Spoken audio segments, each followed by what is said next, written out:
Soalan tambahan Datuk yang Seri berhormat. Speaker. Soalan tambahan yang berhormat Puchong. Terima kasih Datuk Seri Speaker.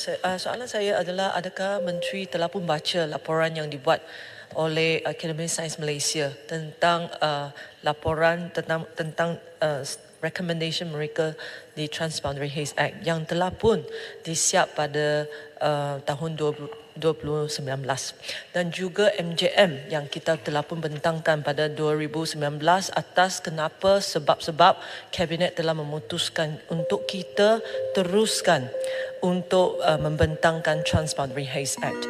Dan juga saya nak tanya Menteri, adakah Menteri telah pun tengok sama ada kita boleh think out of the box, di mana macam mana kita boleh include klausa-klausa yang memastikan bahawa Transboundary Haze Act kita lebih berkesan daripada Singapura. Di mana sekarang adalah alasan di mana Singapura tak boleh buat apa-apa, kita tak boleh buat apa-apa. Adakah Menteri ada buat usaha untuk membuat sesuatu yang baru?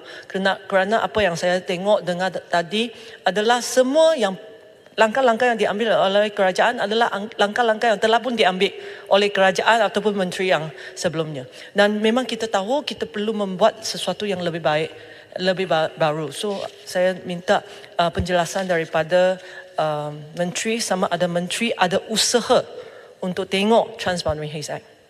Terima kasih yang berhormat. Sebab itu yang saya katakan tadi, kita tidak terus tutup pintu kepada Transboundary Haze Act. Kalau kita merasakan ini bukan cara untuk kita menangani isu ini secara mutlak, maka kita akan terus noktahkan usaha kita di situ. Kita tidak akan proceed. Tetapi kita masih mengkaji dalam hal ini tentang Transboundary Haze Act, sebab kita tidak mahu posturing atau sekadar membuat gesture yang simbolik semata-mata dengan izin. Apa yang kita ingin lakukan, saya setuju, memang kita lihat tentang saya ada baca laporan Akademi Sains Malaysia, saya juga dengar pandangan daripada Jabatan Peguam Negara. Tapi sebab itu yang kita, antara perkara penting bagi saya ialah yang terbaik yang kita cuba usahakan ialah menerusi apabila negara-negara ASEAN itu sendiri dapat melihat kelemahan yang ada di dalam AATHP. Okay?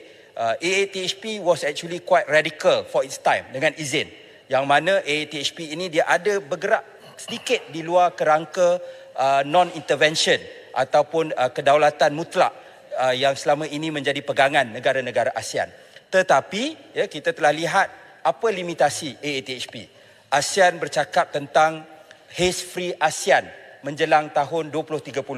Tetapi bagaimana credibly we can achieve wawasan tersebut tanpa kita memperbaiki perjanjian seperti AATHP. Jadi sebab itu saya, daripada saya merujuk kepada perjanjian Singapura, saya suka melihat kepada the Acid Rain Agreement antara Kanada dan Amerika Syarikat yang dibuat pada tahun 1991, yang mana dalam pendekatan itu mereka ada suruhanjaya, mereka ada jawatan kuasa yang diwakili kedua-dua negara, dan ada keterbukaan kedua-dua negara untuk melihat perkara tersebut secara menyeluruh. Tetapi kalau kita berdepan dengan situasi yang mana satu negara tidak mahu bagi kerjasama atau susah nak bagi kerjasama, maka susah untuk kita proceed. Jadi sebab itu kita melihat semua laporan ini, sama ada daripada Akademi Sains, contoh di Kanada dan Amerika Syarikat, dan di Singapura juga, untuk kita mencari apa cara penyelesaian terbaik.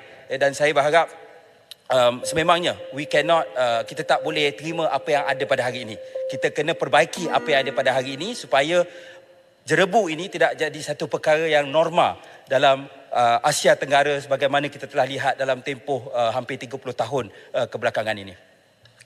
Baik, berikutnya soalan yang ketiga.